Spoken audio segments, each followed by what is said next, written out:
ہم ہسپتال سے نکلے تو صبح کاذب کا اجالا پھیل رہا تھا۔ میں نے رابعہ سے کہا کہ مجھے ضامن رضوی کی کوٹھی پر ڈراپ کر دے۔ مجھے احساس تھا کہ محسن میری رات بھر کی غیر حاضری کے باعث پریشان ہوگا۔ میں آج شاید کورٹ نہ جا سکوں، وہ مجھے اتار کے بولی۔ آج تمہارا حق وراثت کا کیس فائل کرنا تھا۔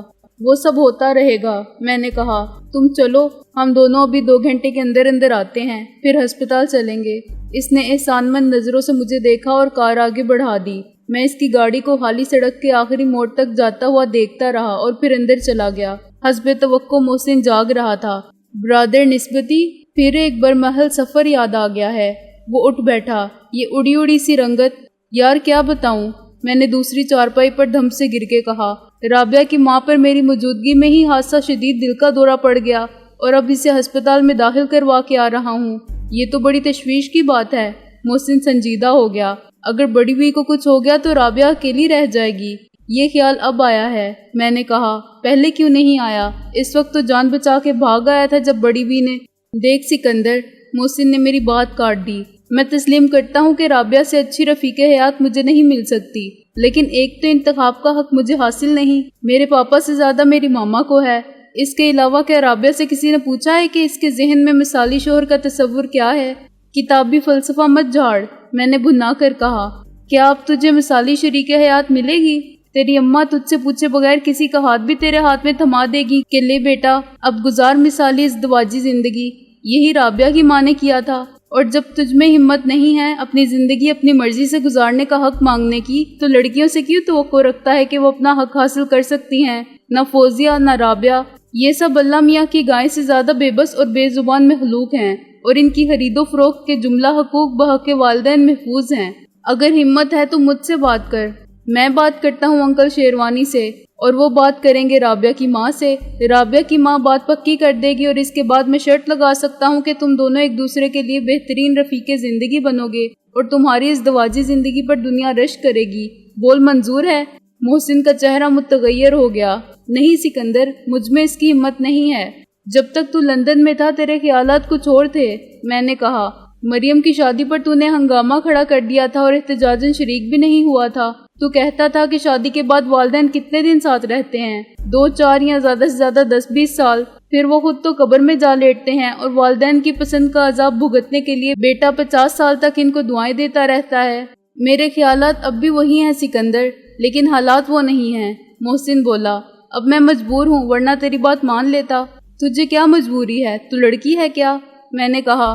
بیٹے تو ضد کر کے بھی ماں کو منا لیتے ہیں۔ محسن نے نفی میں سر ہلایا۔ میں ان سے ضد کر کے کوئی حق نہیں چھین سکتا۔ جو بات مجھے یہاں آ کے معلوم ہوئی ہے، اس نے مجھے ہی نہیں ہم سب کو، ہمارے گھر کے سب افراد کو مجبور کر دیا ہے کہ ان کی زندگی کے آخری چند ایام میں ان کو ہر خوشی فراہم کریں۔ آخری چند ایام؟ میں نے حیرانی سے کہا۔ کیا ہوا ہے انہیں؟ وہی مرض جس کا علاج نہیں اور جس میں مسیحا کوئی بھی ہو امید شفا نہیں دیتا۔ یہ بتا دیتا ہے کہ رخصت سفر باندھنے کے لیے قدرت زیادہ سے زیادہ کتنی مہلت دے سکتی ہے۔ محسن نے کہا۔ ممی کو 2 ماہ قبل قطعی طور پر بتا دیا گیا تھا کہ ان کو مہلک قسم کے سرطان کا عرضہ لاحق ہے اور ان کی زندگی کے 6 مہینے باقی ہیں۔ 8 بھی ہو سکتے ہیں، لیکن اس سے زیادہ نہیں۔ 2 مہینے تو گزر چکے ہیں اور باقی ہیں وہی 6 ماہ۔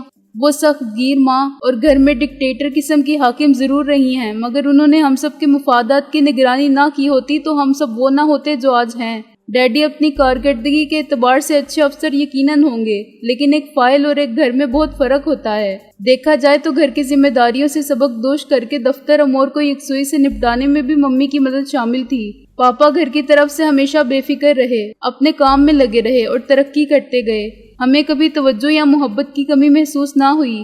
اب ممی چاہتی ہیں کہ وہ اپنا آخری فرض بھی اپنی زندگی میں ہی پورا کر دے، تو ہم انہیں کیسے روک سکتے ہیں؟ یہ تو خود غرضی اور کمینگی کی انتہا ہوگی کہ جب تک وہ ہم سب کی زندگی سنوارنے کی جدوجہد کرتی رہیں اور ہمارے لیے مستقبل کی خوشی کو یقینی بنانے کے لیے کوشاں نہیں، ہم نے ان کے اختیارات کو چیلنج نہیں کیا، اور اب وہ مرنے سے پہلے خوشی مانگتی ہیں، تو ہم یہ سوال کریں گے کہ تم مر رہی ہو، تمہیں زندہ رہنے والوں پر اپنی مرضی مسلط کرنے کا کیا اختیار ہے؟ میں ہکا بکا بیٹھا رہا۔ محسن کی صورت پر اس کا سارا دکھ سمٹ آیا تھا۔ تو نے اب تک مجھے کیوں نہیں بتایا تھا؟ مجھ میں اس کی ہمت نہیں تھی، محسن نے دیوار کو گھونٹتے ہوئے کہا۔ ابھی تک کسی نے ممی کو بھی کچھ نہیں بتایا ہے۔ یکلخت ساری بات میری سمجھ میں آ گئی۔ میری نظریں حقیقت کو روز روشن کی طرح دیکھنے لگی۔ میں نے محسوس کیا کہ اتنی بڑی مجبوری کے سامنے میں خود بھی بے بس ہوں۔ فوزیہ، محسن اور شیروانی صاحب کی طرح میں بھی کچھ نہیں کر سکتا۔ محسن نے کہا تھا کہ ہم یہ سوال کیوں کریں؟ اس نے اپنی ہی بات نہیں کی تھی، اپنے ساتھ فوزیہ کی بات بھی کی تھی۔ میں اس بات کا مطلب سمجھ گیا جو محسن نے گزشتہ شب کی تھی۔ اس نے کہا تھا کہ ایک بات کہتا ہوں جو تیرے مفاد میں ہے۔ اس نے کہا تھا سرطان کے مریض کو یہ کون بتاتا ہے کہ اسے اب کتنے دن اور جینا ہے؟ صاف بات یہ ہے سکندر کہ ممی نے میری اور فوزیہ کی شادی کرنے کا فیصلہ کر لیا ہے۔ محسن نے کچھ دیر خاموش رہنے کے بعد کہا، اس فوری فیصلے کا سبب یہ نہیں کہ ان کو اپنے انجام کی خبر مل گئی ہے۔ اگر تو ان الجھنوں میں نہ پڑتا اور تیرے لیے قانونی مسائل، زندگی کو لاحق خطرات اور رسوائی کے اندیشے نہ ہوتے تو اس سال اپنی تعلیم مکمل کر کے لوٹ آنے کے بعد اپنے طے شدہ پروگرام کے مطابق سب کچھ ہوتا، مگر اب ان کا ذہن حالات سے خوفزدہ ہے۔ انہیں معلوم ہو گیا ہے کہ انکل وزیران کا انتقال قسم پرسی کے عالم میں اور ایسے پراسرار انداز میں ہوا کہ تجھے قتل کا شبہ ہے، اور اسی پر بس نہیں، خود تجھ پر قتل کا الزام ہے، اور ممی سارے معاملات کو میری یا تیری نظر سے نہیں، ایک بیٹی کی ماں کی نظر سے دیکھتی ہیں۔ انہیں یقین نہیں کہ تو سزا سے بچ جائے گا، لیکن وہ کہتی ہیں کہ سزا چاہے نہ ہو، رسوائی تو ہو چکی۔ لوگ تمام عمر میری بیٹی کو تانے دیں گے کہ اس کا شوہر قاتل تھا۔ دنیا میں کتنے ہی قاتل ثبوت نہ ہونے کے باعث یا جھوٹی شہادتوں سے اور 10 چکر چلا کے قانون کی گرفت سے نکل جاتے ہیں۔ انہوں نے فوری طور پر فوزیہ کی شادی پروفیسر ایاز سے کرنے کا فیصلہ اسی لیے کیا ہے، 3 مہینے کے اندر اندر۔ ابھی تک فوزیہ کو اس فیصلے کا علم نہیں، مگر ممی جانتی ہیں کہ وہ اس فیصلے کے خلاف آواز نہیں اٹھا سکتی۔ تیرے خلاف دینے کے لیے ان کے پاس دلائل کی کمی نہیں، اور فوزیہ کسی دلیل سے یہ ثابت نہیں کر سکتی کہ پروفیسر ایاز میں کوئی خامی ہے۔ ابھی تو انہوں نے میرے کندھے پر بندوق رکھ کے چلائی ہے، یعنی میرے رشتے کی بات کی ہے، اور کہا ہے کہ لڑکی والے اس شرط پر راضی ہیں کہ منگنی اور شادی سب فوراً کر دی جائیں۔ تیاری لڑکی والے کرتے ہیں۔ ممی یہ شرط قبول کر لیں گی، مگر یہی شرط بہانہ بن جائے گی فوزیہ کی ڈولی بھی ساتھ ہی اٹھانے کا۔ بھلا یہ کیسے ہو سکتا ہے کہ بہن بیٹھی رہ جائے اور بھائی کی بارات آ جائے؟ دونوں کام ایک ساتھ نپٹائے جائیں گے۔ دس از فائنل، نو آرگیومنٹ۔ وہ کچھ دیر کے لیے رکا۔ ظاہر ہے ہم جو حقیقت سے زیادہ باخبر ہیں اختلافات کی جرت نہیں کر سکتے۔ یہ وقت ہے جو آدمی کو بزدل بنا دیتا ہے اور قدم پیچھے ہٹانے پر مجبور کر دیتا ہے۔ خود ایسا کون چاہتا ہے؟ ہر نئے دن کا سورج پہلے بھی انگنت انسانوں کی زندگی کا فیصلہ کرتا تھا۔ آج کے دن کے سورج نے مجھے خبر دی کہ کس کی زندگی کا فیصلہ ہو چکا ہے۔ فوزیہ کی ممی کے علاوہ اور بھی بہت سے فیصلے ہو چکے تھے جن سے میں بے خبر تھا۔ ان میں فوزیہ بھی تھی اور میں خود بھی تھا، محسن بھی تھا، شاید رابعہ بھی تھی اور اس کی ماں بھی تھی۔ وقت کے مصنف نے یہ فیصلہ محفوظ کر لیا تھا، لیکن شبے کی کوئی بات نہ تھی کہ یہ فیصلہ کیا ہے۔ اس کے رسمی اعلان کا انتظار باقی تھا، مگر اس کے خلاف اپیل کی گنجائش باقی نہ تھی۔ میں بہت دیر تک دونوں ہاتھ سر کے نیچے رکھ کے لیٹا رہا اور چھت کو گھورتا رہا جو سینما کے اس خالی سکرین کی طرح رہ گئی تھی جس پر فلم ٹوٹ جانے سے بالکل حقیقی زندگی کی طرح دکھائی دینے والا رنگین منظر یکلخت غائب ہو جائے اور ذہن ایک جھٹکے سے تاریکی میں خلا کی ویرانی پر گھورتا رہ جائے۔ خواب تھا جو کچھ کہ دیکھا، جو سنا افسانہ تھا۔ اب اس کا کیا ذکر کہ کیا دیکھا تھا اور کیا سنا تھا۔ آدمی اگر اپنے نوشتہ تقدیر کو خود پڑھ سکتا تو خدا ہوتا، اس کی خدائی کو نہ مانتا۔ وہ صرف لمحہ گزراں کی شناخت کر سکتا ہے، کسی کمپیوٹر سے یہ نہیں پوچھ سکتا کہ آنے والا لمحہ اس کا دوست ہے یا دشمن، قاتل ہے یا مسیحا۔ بس میں تقدیر کے اس فیصلے کے آگے سر تسلیم خم کرتا ہوں، کیونکہ میں آنے والے لمحے سے بچ کے نہیں نکل سکتا۔ میں نے محسن کی طرف دیکھا، وہ سخت دل آزردہ اور شرمندہ بیٹھا تھا۔ آہستہ سے اس نے ایک قطرہ اشک کو انگلی پر لے کر جھٹک دیا۔ محسن، میں نے کہا، تجھے کیا ہوا ہے بھائی؟ یہ سب یوں ہونا تھا تو یوں ہی ہونا تھا، تو نے تو کچھ نہیں کیا جو روتا ہے۔ محسن زبردستی مسکرایا۔ میں کہاں رو رہا ہوں، مجھے تجھ پر اعتماد تھا۔ میں نے کل کہا تھا نا کہ تجھ میں ہر صدمہ جھیلنے کی قابل رشک صلاحیت ہے۔ میں نے سوچا تھا رات کو تو واپس آئے گا تو تجھے سب بتا دوں گا۔ سوری یار، میں نے رات بھر تجھے انتظار کے عذاب میں مبتلا رکھا۔ میں نے دل شکستی کے درد کو دبا کے خوش دلی سے کہا، بہتر ہوتا اگر تو اس اعتماد کا اظہار دیر سے نہ کرتا۔ ہم نے تو ہمیشہ دکھ بانٹے ہیں، تو غم کے اس پہاڑ کو اکیلا کیوں اٹھائے پھرتا رہا؟ میرے ستارے گردش میں تھے اور مجھے پہلے سے اندازہ ہونے لگا تھا کہ تقدیر میرے ساتھ آخری سنگین مذاق کیا کر سکتی ہے، اس لیے میں یہ صدمہ اٹھانے کے لیے بھی تیار تھا۔ جینے والوں کے لیے سکھ کے پھول اور دکھ کے کانٹے چننا اپنے اختیار کی بات نہیں۔ چل اب بھول جا اس بات کو۔ یہ بتا وہ بدبخت کون ہے جس پر تجھے تھوپا جا رہا ہے؟ محسن مسکرایا۔ مجھے نہیں معلوم یار، ہوگی کسی ڈپٹی سیکریٹری کی یا امپورٹر ایکسپورٹر کی بیٹی، انہی کے حلقے میں سے کوئی۔ اتنا میں جانتا ہوں کہ ممی کی ترجیحات کیا ہوں گی، پہلے خاندان، پھر شکل صورت، پھر تعلیم اور سلیقہ وغیرہ۔ اب میں کیا بولوں؟ انہیں خوش رکھنا ایک مقدس فریضہ ہے، میں نے کہا۔ اس میں تھوڑی سی شرکت میں بھی چاہتا ہوں، اس طرح کہ ان کے دل میں فوزیہ کے معاملے میں میرے ساتھ ہونے والی کسی زیادتی کا احساس بھی نہ رہے، اور خود فوزیہ کے دل میں یہ خلش نہ رہے کہ وہ میرا ساتھ نہ نبھا سکی۔ میں تو ہوں میٹر آف فیکٹ قسم کا آدمی۔ لڑکیاں، خصوصاً فوزیہ جیسی لڑکیاں خلش کو روگ بھی بنا لیتی ہیں۔ کیا چاہتا ہے تو؟ محسن نے سنجیدگی سے کہا۔ میں سمجھا نہیں۔ ڈرامہ، میں نے کہا۔ ابھی فوزیہ کو تیری ممی کے فیصلے کا علم نہیں ہے نا؟ کسی طرح اس کو بتا دے کہ میں رابعہ کے چکر میں پڑ گیا ہوں۔ اپنی ممی سے فون پر بات کرتے ہوئے یہ بات کہہ دے، وہ خود فوزیہ کو بتا دیں گی۔ فوزیہ تجھ سے بات کرے گی یا مجھ سے، اور میں یہ کہہ دوں گا کہ سوری، شریک حیات کے بارے میں میرے تصورات بدل گئے ہیں اور میں گھریلو ٹائپ دیسی لڑکیوں سے الرجک ہو گیا ہوں جو امور خانہ داری کے سوا کچھ نہیں جانتی اور شوہر کو مجازی خدا اور خود کو اس کے پاؤں کی جوتی سمجھتی ہیں۔ مجھے الٹرا ماڈرن قسم کی بیوی چاہیے، 20ویں صدی کا تازہ ترین ماڈل، جس کے ساتھ مجھے کہیں شرمندہ نہ ہونا پڑے۔ تو کہہ سکتا ہے کہ رابعہ کس کماش کی عورت ہے، وکیل ہے، کار چلاتی ہے، بس اتنا کافی ہوگا۔ یہ پرانا مجرب نسخہ ہے جو ہمیشہ کارگر ثابت ہوا ہے۔ مورد الزام ہوگی میری ذات، مگر ایک عورت کی زندگی پرسکون رہے گی، دوسری کی موت۔ یہ کوئی مشکل کام تو نہیں؟ ہاں، محسن نے بے خیالی میں دہرایا، یہ کوئی مشکل کام تو نہیں۔ ایک آگ کا دریا ہے اور ڈوب کے جانا ہے۔ چل اب رابعہ کی خبر لینی ہے، میں نے کہا۔ اسے ماں کی فکر کے ساتھ یہ بھی فکر تھی کہ میرے وراثت کے سرٹیفکیٹ کا مقدمہ آج فائل نہ ہو سکے گا۔